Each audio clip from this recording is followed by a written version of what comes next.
Hello दोस्तों, आप सभी को गुलाब जामुन जैसी मीठी मीठी नमस्कार। और उसी के साथ आप लोगों का स्वागत है मार्केट के पैचअप या ब्रेकअप शो में। आज के दिन हम डिस्कस करेंगे एक तो हमारी मार्केट की नीयत को कैसी रह सकती है कल के दिन मार्केट की नीयत, और उसी के साथ साथ होने वाली है बैंकेक्स और मिड कैप निफ्टी की एक्सपायरी।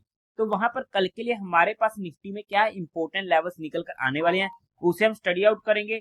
और साथ ही साथ होने वाली है कल के दिन दो एसएमई आईपीओ की क्लोजिंग, तो वहां पर क्या रहेगा मेरा पर्सनल डिसीजन और उसी के साथ साथ क्या रहेगी रैंकिंग, उन पॉइंट्स को भी हम स्टडी आउट करने की कोशिश करेंगे। और फाइनली कल के दिन होने वाली है दो एसएमई आईपीओ की लिस्टिंग भी, तो वहां पर क्या रहेगी लिस्टिंग स्ट्रेटेजी, उन पॉइंट्स को भी हम आज के दिन स्टडी आउट करेंगे। तो अभी से इस वीडियो को लाइक और चैनल को सब्सक्राइब कर दीजिएगा।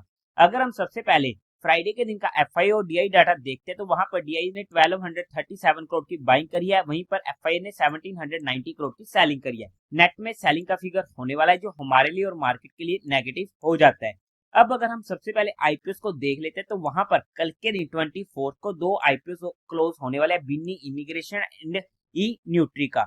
अगर मैं दोनों ही आईपीओ में अपने पर्सनल डिसीजन देने की कोशिश करूं तो मैं दोनों ही आईपीओ को अपने फैमिली मेंबर के अकाउंट से अप्लाई कर रहा हूं, जैसा कि मैंने आप लोगों के साथ पहले भी लास्ट वीडियो में डिस्कशन करी थी। और ऐसा डिसीजन क्यों है वो आप लोगों को इन आईपीओ की रिव्यू वीडियो में पता लग जाएगा। अगर हम यहाँ पर डिस्कशन करते हैं, क्योंकि 24 को जो भी पैसा हमारा ब्लॉक होगा वो 25 को अनब्लॉक नहीं होगा, तो वहां पर 25 को भी दो आईपीओ क्लोज होने वाले हैं। तो वहां पर भी हमें इन चारों आईपीओ को प्रॉपरली मैनेज करना पड़ेगा। अगर मैं वहां पर रैंकिंग देने की कोशिश करूं तो सबसे पहली रैंकिंग पर आएगा मेडिकामैन, सेकंड पर आएगा ई न्यूट्रिका, थर्ड पर आएगा स्टैनले लाइफस्टाइल और फोर्थ पर आएगा विनी इमिग्रेशन। बट ये रैंकिंग मेरे अकॉर्डिंग, मेरी पर्सनल स्टडी के अकॉर्डिंग, रिस्क रिवॉर्ड रेशियो के अकॉर्डिंग होने वाली है। आप लोग अपने अकॉर्डिंग अपनी खुद की रैंकिंग बनाइएगा। हालांकि हमारे पास जो भी 21 को क्लोज हुए हैं वो पैसा अनब्लॉक हो जाएगा 25 जून को आईपीओ अप्लाई करने के लिए। बट 24 जून के लिए हमारे पास वो पैसा फ्री नहीं होगा, तो इस पॉइंट का भी हमें ध्यान में रखना पड़ेगा। बट आप लोगों को क्या रहने वाला है इन दोनों आईपीओ में डिसीजन, वो मुझे कमेंट सेक्शन में बता दीजिएगा। और कोई भी एक्शन लेने से पहले एक बार अपने फाइनेंशियल एडवाइजर से कंसल्ट जरूर कर लीजिएगा।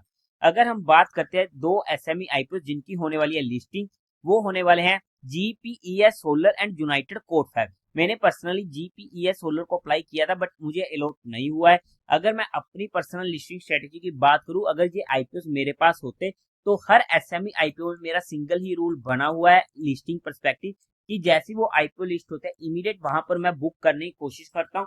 मैं वहां पर वेट नहीं करता हूँ और वहां पर इमीडिएट एग्जिट कर जाता हूँ, चाहे वहां पर मुझे प्रॉफिट हो रहा हो या ना हो रहा हो। क्योंकि इसका सिंपल सा रीजन है, क्योंकि एसएमई आईपीओ में हमें जनरली सर्किट देखने को मिल जाते हैं, अपर सर्किट या लोअर सर्किट। क्या लगना कंफर्म है? कोई कंफर्म नहीं है।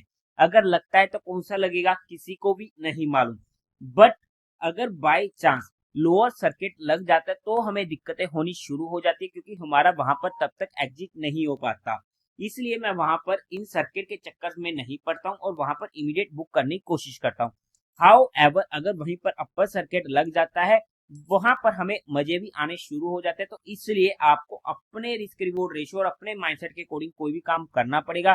क्योंकि अगर मान लो कि आपने बुक कर लिया और वहां पर अपर सर्किट लग गया तो फिर आपको दुख होगा। तो यहाँ पर तो आपको अपने इमोशंस कंट्रोल करते हुए अपने अकॉर्डिंग कोई भी डिसीजन बनाना पड़ेगा, क्योंकि एसएमई आईपीओ में हम कभी भी पार्शली शेयर्स को नहीं बेच सकते। फॉर एग्जाम्पल कि हमारे पास 1000 शेयर्स का एक लॉट था, तो वहां पर ऐसा नहीं हो सकता कि हमने 500 शेयर्स को बेच दिया या 600 शेयर्स को बेच दिया। वहां पर हमें पूरा का पूरा लॉट ही बुक करना पड़ता है, जब पूरा का पूरा लॉट ही खरीदना पड़ता है। तो ये हमारे पास एसएमई में दिक्कत आ जाती है, जिसकी वजह से हम पार्शली बुकिंग नहीं कर सकते हैं। बाय द वे, जिन भी लोगों को जीपीएस सोलर का आईपीओ अलॉट हुआ है तो कमेंट सेक्शन में बता दीजिएगा और वीडियो को लाइक जरूर कर दीजिएगा। और आप सभी को एडवांस में कांग्रेट्स। फिर भी कोई भी एक्शन लेने से पहले एक बार अपने फाइनेंशियल एडवाइजर से कंसल्ट करके अपने रूल्स को ध्यान में रखते हुए कोई एक्शन लीजिएगा। अब अगर हम मार्केट की बात करते हैं तो आप लोगों को उससे पहले म्यूचुअल फंड में या इंश्योरेंस सेगमेंट में किसी भी तरीके कोई भी हेल्प की रिक्वायरमेंट है, या आप लोग चाहते हो कि being a mutual fund distributor हम आपका पैसा मैनेज करने में आपकी हेल्प करें, तो आपको डिस्क्रिप्शन में मेरा फोन नंबर मिल जाएगा, आप मुझसे कांटेक्ट कर सकते हैं। अब अगर हम मार्केट की बात करते हैं तो हमारी डिस्कशन हुई थी, एक तो 660 का लेवल जो हमारे लिए इंपॉर्टेंट था, वहीं पर ही मार्केट खुलती है और हमें मौका मिलता है पुट में बैठने का, और सीधा हमारी स्पोर्ट 23,420 की सीधा वहीं पर जाता है और वहां से फिर से हमारी कॉल में एंट्री होती है। एक बार मूव मिली, दो बार मूव मिली, मतलब कि हमें हमारे लेवल्स के अकॉर्डिंग 3 ट्रेड मिली और जहां पर हमें अच्छा मौका मिल चुका था, अच्छा काम हमारा हो चुका था।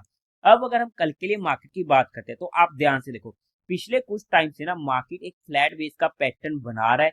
जिस भी साइड को जाएगा, एक 15 मिनट की सस्टेनेबिलिटी वहां पर चाहिए, तो वहां पर हमें उस साइड की मूव देखने को मिल सकती है, तो हमारा ध्यान रहेगा। बट नीचे की साइड जो हमारा 23,420 से 400 की रेंज का ये लेवल होने वाला है, ये अब हमारे लिए वीक लेवल होगा। अब की बार अगर यहाँ पर जाते हैं तो टूटने की काफी ज्यादा पॉसिबिलिटी हो सकती है। बट जब तक हमें कंफर्मेशन नहीं मिलती, हमें वहां पर थोड़ा सा वेट एंड वॉच करना पड़ेगा। और उसी के साथ साथ अगर हमारी एंट्री कहीं पर भी होती है तो हमारा स्टॉप लॉस 30 पॉइंट से ज्यादा का किसी भी सिनेरियो में नहीं होना चाहिए। मेजर सपोर्ट हमें मिलेगी 23,300 के पास। अगर इस लेवल को भी मार्केट तोड़कर नीचे जाती है तो हमें वहां पर नीचे की साइड की बड़ी मूव देखने को मिल सकती है।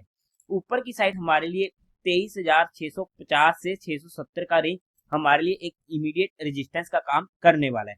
पर्सनली मैं ऑप्शन बाइंग में काम नहीं करता हूँ, फिर भी हमने जहां पर चीजों को education and learning perspective study किया है, हमने किसी भी तरीके को भी इन्वेस्टमेंट टिप या एडवाइस नहीं दी है। फिर भी आप लोगों को कोई भी काम करना तो एक बार अपने फाइनेंशियल एडवाइजर से कंसल्ट करके ही कीजिएगा। तो देवी और सज्जनों, उम्मीद है आप लोगों को ये वीडियो अच्छी लगी होगी, तो इस वीडियो को लाइक कीजिएगा, शेयर कीजिएगा और साथ ही साथ चैनल को सब्सक्राइब करें। हर हर महादेव।